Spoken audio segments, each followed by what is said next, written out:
Despite the fact that CISLAC and the Nigerian partners did not collect the CPI data as it is done by independent, reputable organizations, we and other well-meaning citizens have experienced pushback from various governments and their supporters when the CPI results and other indices turn unfavorable. Some of these pushback include labeling us unpatriotic citizens. In some instances, physical attacks were experienced. Therefore, going forward, we use this medium to call on the government and her supporters to examine the drivers behind Nigerians' deteriorating anti-corruption image and consider action which will tackle systematic corruption. We guarantee that the perception will improve in short term as law-abiding citizens. CISLAC, Transparency International, and other partners organizations in Nigeria are willing to work with the state and non-state actors on how to collectively improve Nigeria's fight against corruption, as we have always done in the past. Key weaknesses to explain why Nigeria may not have improved in the fight against corruption. Although there are various extent of below-mentioned factors on the unfavorable ranking this year.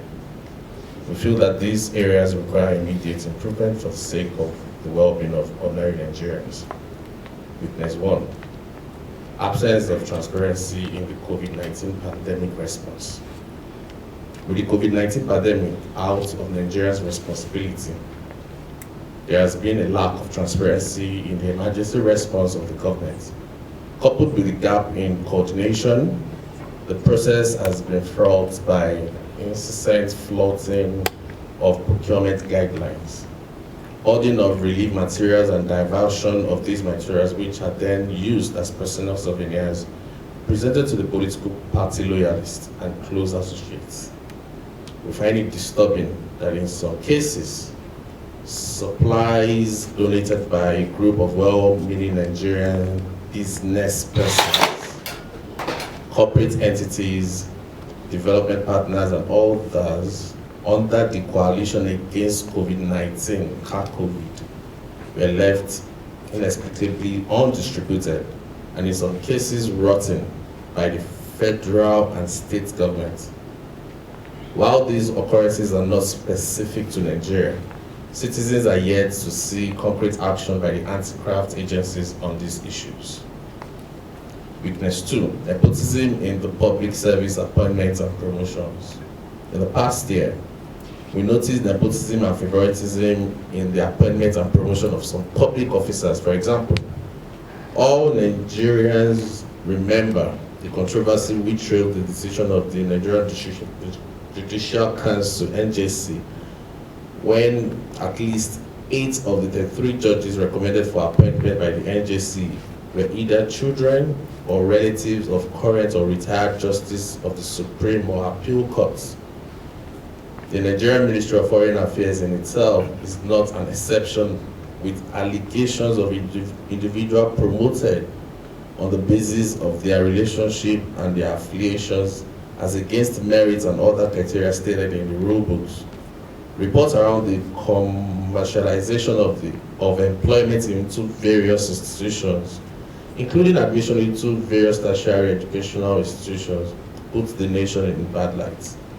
The extortion for the acquisition of services like healthcare, passport renewals, and obtaining of visas creates a negative perception of Nigerian corruption. And interference by politicians in the operation of law enforcement agencies. CISLAC, Transparency International, is not oblivious of some successes recorded by the Nigerian government, such as the transparency portal managed and implemented by the Office of the Auditor General. These activities have the potential to bring corruption and wastefulness of the government agencies at all levels to the end.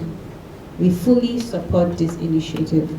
So if we recall, this bill was passed in 2019 but assent wasn't granted. However, in October 2020, the President transmitted the Proceed of Crime Bill to the National Assembly to be passed. So we hope that eventually this bill will be passed, because contained in this bill are provisions, comprehensive provisions that provide for seizure, confiscation, management of, assets and proceeds of crime. When this bill is passed, we will have comprehensive provisions that give a proper guide on how assets recovered, can be judiciously used, for the betterment of the citizens of Nigeria. As at now, it is unclear. Yes, we hear that, okay, assets have been recovered and all that, but it's very unclear as to what these assets are being used for, how they are being used for, which institution in particular is responsible for the management, of these assets, and even the records of what assets in particular have been. We hope that this bill will be enacted as soon as possible, so that some of these unclear issues can be clarified and Nigerians would begin to benefit from this process of crime. So we know that in 2016, a whistleblower policy was introduced, and it is being financed by the Federal Ministry of Finance. And in the first 3 months, where this, after this policy was introduced, there were thousands of people, that reached out to the Ministry of Finance, to report incidences of corruption, because the policy provided for anonymous, complaints and anonymous reports. Years later, we see security agencies like the Nigerian police also adopting something similar through their complaint response units that provides citizens also the opportunity to report instances of police misconduct, to the Nigerian police, so that those officers can be punished. And these reports can be made through their various platforms, through social media handles, through phone calls, and they can be done anonymously. And we have seen Nigerians also making these complaints. This goes to show that this is a very positive initiative that will definitely help in promoting our anti-corruption campaign in Nigeria. However, a legislation needs to be put in place, because there's still this fear and lack of trust, among citizens. And what is the fear? Will I be protected? Will my identity, be protected? What will I suffer backlash for reporting, a corruption that I've witnessed or have been a victim of? And there are so many people who have been stigmatized. There's so many people who have been laid off work. There's so many people who have suffered one form of backlash or the other for speaking out against instances of corruption. But when we have the legislation in place, it will provide for some form of protection for whistleblowers, and it will build confidence in citizens, to adequately, come out and report these instances of corrupt practices. Also, the legislation will also provide punishment for people who are found wanting, people who are found guilty of committing these corrupt practices. So it is very important to have a legislation in place, because it has that legal binding. This is just a policy. A policy doesn't have that kind of legal binding that the legislature has. So if we have the Whistleblower Act, that will go a long way in helping the fight against corruption. Might be a very useful compendium that we want to consult. And that was because that report suggested that so much money were taken as a result of the response fund and of course school feeding program. And they specifically mentioned school feeding program over the lockdown. And that was because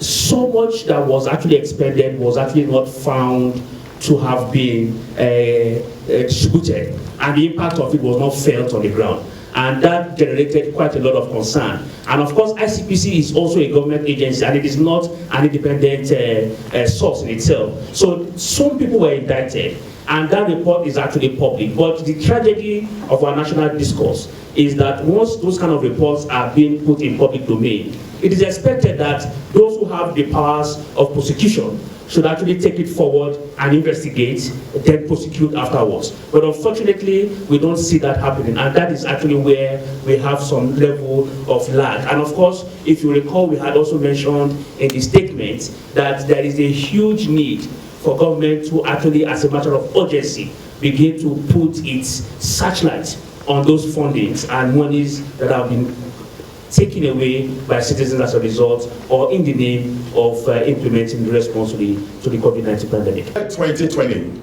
witnessed the EndSARS protest, which saw young people across the nation demanding an end to police brutality and corruption. A factor that led to this protest was widespread bribery and extortion by law enforcement officials, especially the police.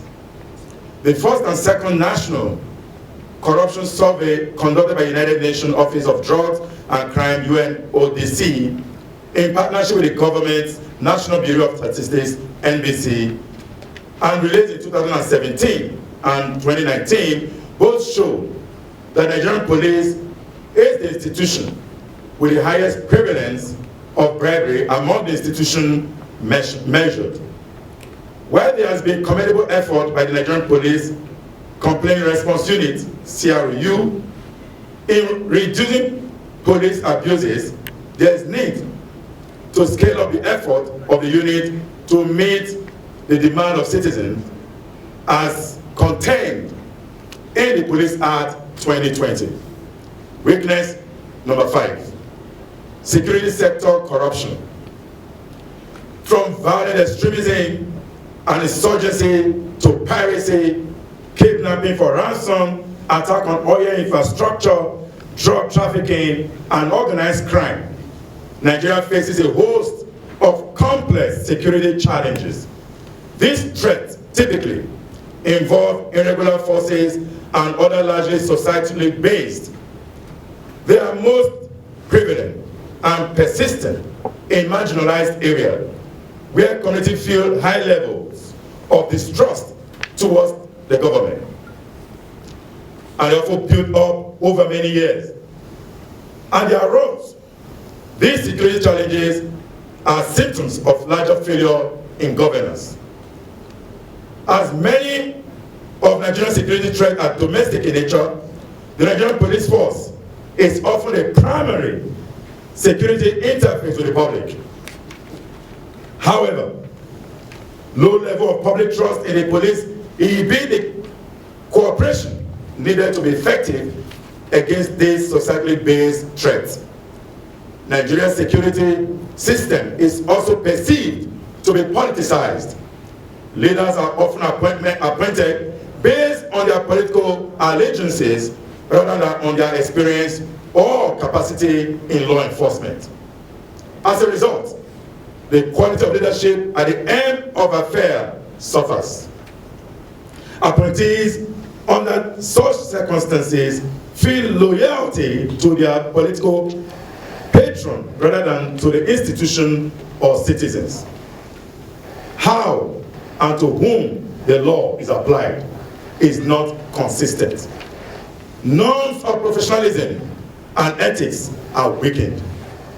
The problem of non-meritocracy in leadership is exhibited by a command and control structure that is opaque, centralized, and often chaotic. Security leaders who have not earned their position lose the respect of their colleagues, who are then more likely to abandon a unit when facing an armed threat.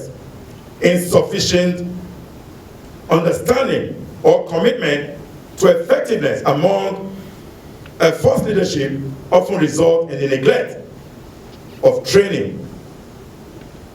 Problems of police engagement with community are thus perpetrated.